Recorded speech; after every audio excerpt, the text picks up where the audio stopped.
Lingid nga sa inyong kaalaman mga ka-One Stories, kakailanganin ng Dallas Mavericks na maipanalo ng dalawang magkasunod na beses sa play-in tournament para makapasok sila sa playoffs.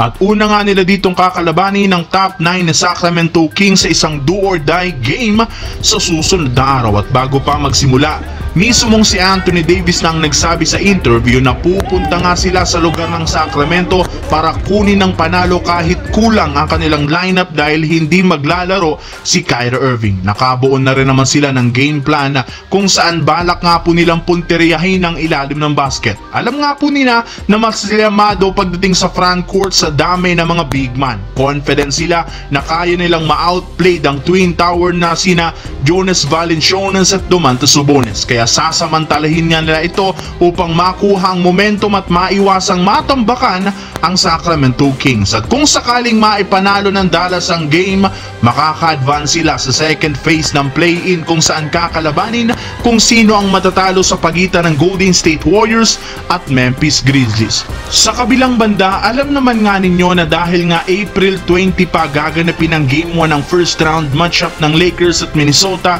magkakaroon ng kanilang team ng sapat na oras para mapaghandaan at makagawa ng game plan. Pero kahit anong gawin ng Lakers, sigurado nga po na mahihirapan sila dito ayon sa ilang mga analysts kagaya ni Stephen A. Smith na sinabing hindi nga po nila kakayanin pigilan ng Timberwolves, lalo na si Anthony Edwards na inaasahang maging unstoppable sa serye. Ngunit kung si Luka ang tatanungin, mas pabor nga sa kanila ang bakbakan dahil maliban sa katotohanan na gamay na nito ang laruan ng Minnesota matapos niya itong kalabanin na talunin last year, maliban dyan ikinatuwa rin naman ni Luka Doncic ang pagkakaroon ng home court advantage sa unang beses na pagkakataon sa kanyang NBA career, kaya malaki ang confidence nito sa pagharap niya muli sa Minnesota Timberwolves. Kaya hindi talaga dapat mag-alala ang mga fans ngayon ng Los Angeles Lakers sa first round ng NBA playoffs. Anong masasabi niyo dito mga One Stories?